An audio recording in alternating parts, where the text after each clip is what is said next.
رسول اللہ صلی اللہ علیہ وسلم سے کہ اللہ کے رسول صلی اللہ علیہ وسلم میں نے کوڑے کے برسنے کی آواز سنی، میں نے گھوڑے کی آواز سنی، ایک کافر مر بھی گیا، مجھے کوئی نظر نہیں آیا۔ اللہ کے رسول صلی اللہ علیہ وسلم فرمایا کہ یہ فرشتے تھے جو اللہ کی طرف سے تمہاری مدد کو آئے تھے۔ وما جعلہ اللہ الا بشرا، اور اللہ نے اس کو نہیں بنایا مگر تمہارے لیے ایک خوشخبری، وَلِتَطْمَئِنَّ بِهِ قُلُوبُكُمْ، اور تاکہ اس سے تمہارے دل مطمئن ہو جائیں۔ وَمَن نَّصْرُ إِلَّا مِنْ عِنْدِ اللَّهِ، اور مدد تو صرف اللہ ہی کی طرف سے ہے۔ إِنَّ اللَّهَ عَزِيزٌ حَكِيمٌ، بے شک اللہ زبردست ہے، حکمت والا ہے۔ یہ اللہ نے تمہیں مطمئن کرنے کے لیے خوشخبری سنائی ہے، ورنہ اللہ فرشتوں کے بغیر بھی غلبہ رکھنے والا ہے، حکمت والا ہے، اس کے بغیر بھی وہ تمہیں غلبہ عطا فرما سکتا تھا، لیکن تمہیں ثابت قدم رکھنے کے لیے، تمہیں مطمئن کرنے کے لیے خوشخبری بھی اللہ تعالیٰ نے سنا دی۔ اب اس کے بعد دوسرا رکوع سورہ مبارکہ کا آ رہا ہے، اس میں بدر کے حالات کا مزید ذکر ہے۔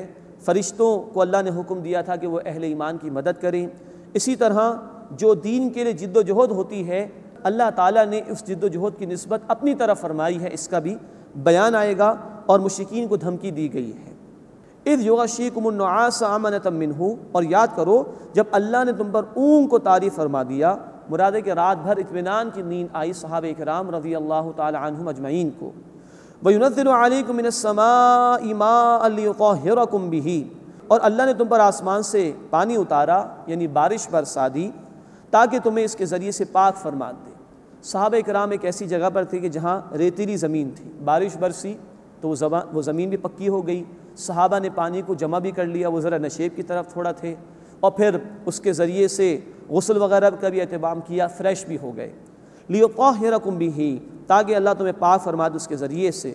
وَيُذْهِبَ عَنْكُمْ رِجْزَ الشَّيْطَانِ، اور تاکہ اللہ تم سے شیطان کی گندگی کو دور فرما دے، یعنی شیطان اگر کچھ وسوسہ ڈالنے کی کوشش کرے تو اللہ اس پانی کے ذریعے سے اس کو دور فرما دے۔ وَلِيَرْبِطَ عَلَىٰ قُلُوبِكُمْ، اور تاکہ تمہارے دلوں کو مضبوط فرما دے۔ وَيُثَبِّتَ بِهِ الْأَقْدَامَ، اور اس کے ذریعے سے تمہارے قدموں کو اللہ جماعت دے۔ تو صحابہ کرام کے لیے تو بارش رحمت ہو گئی، مشرکین ایک سخت اور پکی زمین کی جگہ پر تھے، وہاں پر کیچڑ ہی کیچڑ ان کے لیے پیدا ہو گئی۔ یہ اللہ تعالیٰ نے معاملہ فرمایا۔ اِذْ يُوحِي رَبُّكَ إِلَى الْمَلَائِكَةِ أَنِّي مَعَكُمْ، یاد کرو جب تمہارے رب نے فرشتوں کو وحی بھیجی کہ میں تمہارے ساتھ ہوں۔ فَثَبِّتُوا الَّذِينَ آمَنُوا، بس تم ثابت قدم رکھو اہل ایمان کو۔ سَأُلْقِي فِي قُلُوبِ الَّذِينَ كَفَرُوا الرُّعْبَ، ان قریب کافروں کے دلوں میں میں رعب ڈال دوں گا۔ فَاضْرِبُوا فَوْقَ الْأَعْنَاقِ، تم ان کی گردنوں کے اوپر ضرب لگاؤ۔ وَاضْرِبُوا مِنْهُمْ كُلَّ بَنَانٍ، اور ان کے ایک ایک پور پر ضرب لگاؤ۔ اب یہ اللہ نے بارش برسا دی، مادی اعتبارات سے بھی اللہ کی مدد آ گئی، اب یہ روحانی مدد کا ذکر بھی آ گیا کہ فرشتوں کو اللہ نے مقرر فرما دیا اہل ایمان کی مدد کے لیے اور ان کی ثابت قدمی کے لیے، اور مشرکین کو عذاب دینے کے لیے بھی فرشتوں کو اللہ کی طرف سے مقرر کر دیا گیا کہ ان کی گردنوں پر بھی ضربے لگاؤ اور ان کے ایک ایک پور پر ضرب لگاؤ۔ ذَلِكَ بِأَنَّهُمْ شَاقُّوا اللَّهَ وَرَسُولَهُ، یہ اس لیے کہ انہوں نے مخالفت کی اللہ کی اور اللہ کے رسول صلی اللہ علیہ وسلم کی۔ وَمَن يُشَاقِقِ اللَّهَ وَرَسُولَهُ، اور جو مخالفت کرے اللہ تعالیٰ اور اللہ کے رسول صلی اللہ علیہ وسلم کی، فَإِنَّ اللَّهَ شَدِيدُ الْعِقَابِ، تو بے شک اللہ تعالیٰ سخت سزا دینے والا ہے۔ یہ مشرکین کے حوالے سے بیان کر دیا گیا کہ اللہ کا عذاب ان پر اس لیے آیا کہ انہوں نے اللہ کی مخالفت کی اور اللہ کے رسول صلی اللہ علیہ وسلم کی مخالفت کی۔ ذَلِكُمْ فَذُوقُوهُ، یہ تو تم چکھو۔ وَأَنَّ لِلْكَافِرِينَ عَذَابَ النَّارِ، اور یقیناً کافروں کے لیے آگ کا عذاب بھی ہے۔ یہ تو دنیا کی سزا ہوئی، اور آخرت میں سے زیادہ سخت سزا دی جائے گی جہنم کی آگ کی۔ اب اہل ایمان کو کچھ ہدایات دی جا رہی ہیں۔ یا ایھا الذین آمنوا، اے وہ لوگوں جو ایمان لائے ہو، اذا لقیتم الذین کفروا زحفا، جب تم ان لوگوں سے دو بدو ملو جن لوگوں نے کفر کیا میدان جنگ میں، فلا تولوہم الادبار، تو ان سے پیٹھ نہ پھیرو، مراد ہے کہ ثابت قدمی سے پھر ان کا مقابلہ کرو۔ وَمَن يُوَلِّهِمْ يَوْمَئِذٍ دُبُرَهُ إِلَّا مُتَحَرِّفًا لِقِتَالٍ أَوْ مُتَحَيِّزًا إِلَىٰ فِئَةٍ، پھر جو کوئی اس دن ان سے پیٹھ پھیر لے سوائے اس کے کہ جو کوئی تدبیر کرنا چاہے جنگ کے لیے یا اپنی جماعت کی طرف جا ملنا چاہے، فَقَدْ بَاءَ بِغَضَبٍ مِّنَ اللَّهِ، پس وہ لوٹا اللہ کے غضب کے ساتھ۔ وَمَأْوَاهُ جَهَنَّمُ، اور اس کا ٹھکانہ جہنم ہے۔ وَبِئْسَ الْمَصِيرُ، اور وہ لوٹنے کے اعتبار سے برا ٹھکانہ ہے۔ یعنی یہ کہ جب مقابلہ ہو جائے تو آپ ثابت قدمی سے مقابلے کا اہتمام کرو اور ڈٹ کے ان کے ساتھ مقابلہ کرو، اور اس دن پیٹھ اگر کوئی پھیرے گا تو اللہ کے غضب کے ساتھ آئے گا اور جہنم کا ٹھکانہ اپنے لیے بنائے گا۔ بخاری شریف کی بھی حدیث ہے، اللہ کے رسول صلی اللہ علیہ وسلم نے فرمایا 7 ہلاک کرنے والی چیزوں سے بچو، جس میں سے ایک یہ بھی ہے کہ مقابلے کے دن کوئی فرار اختیار کر لے۔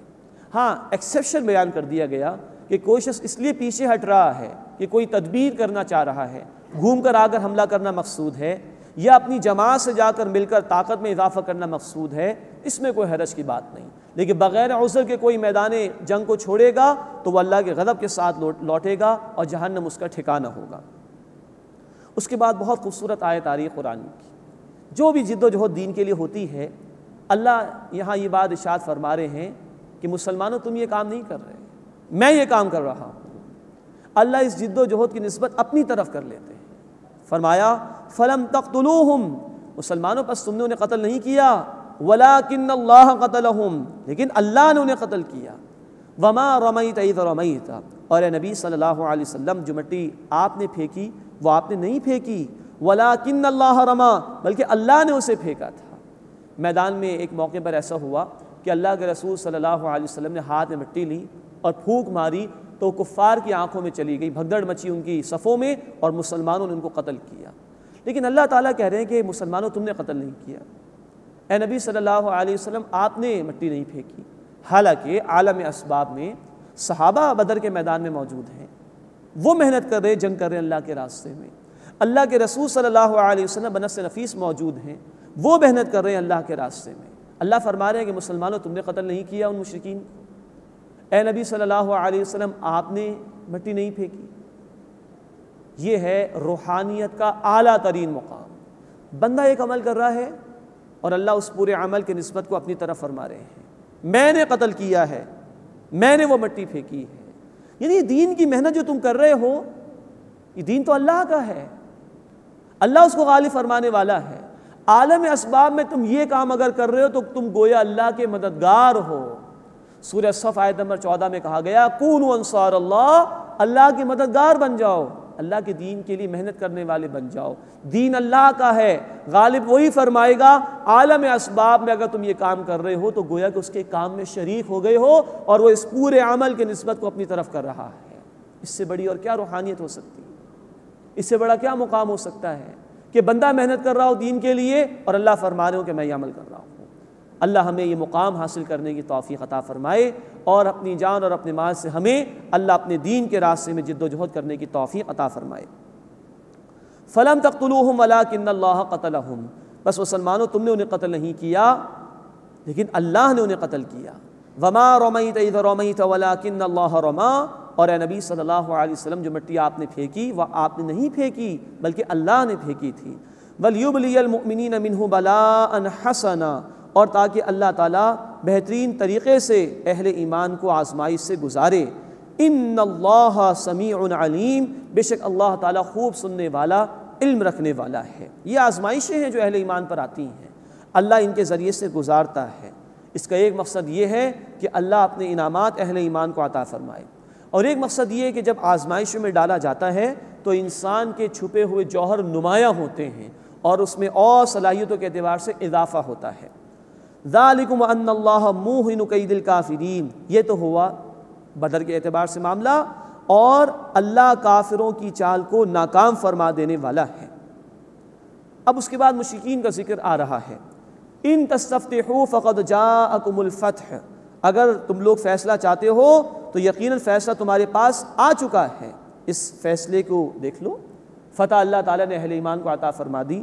ابو جہل بڑا پر امید تھا، اس نے بھی دعائیں کی تھی اپنے بتوں سے، جھوٹے معبودوں کو پکارا تھا، اور پھر اللہ کو بھی اس نے پکارا، اللہ فیصلہ فرما دے حق کے ساتھ۔ اور مسلمانوں کے متعلق کہا کہ یہ تو وہ لوگ ہیں جنہوں نے رشتہ داروں کو جدا کر دیا، اور واقعتاً ایسا ہوا تھا۔ اصل رشتہ ایمان کا ہے، خونی رشتے اصل رشتے نہیں ہیں۔ ہاں ان میں ایمان کا ٹچ شامل ہو جائے تو نور علی نور والی بات ہے، لیکن اصل رشتے ایمان کے ہیں۔ تو ابو جہل نے کہا کہ ان لوگوں نے تو آ کر اے اللہ رشتوں کو کاٹ دیا ہے۔ اس نے بھی کہا کہ اللہ جو حق پر اس کو فیصلہ عطا فرما دے، اس کو فتح عطا فرما دے۔ تو اب ان لوگوں سے کہا جا رہا ہے ان تستفتحوا فقد جاءکم الفتح، اگر تم فیصلہ چاہتے ہو تو یقیناً تمہارے پاس فیصلہ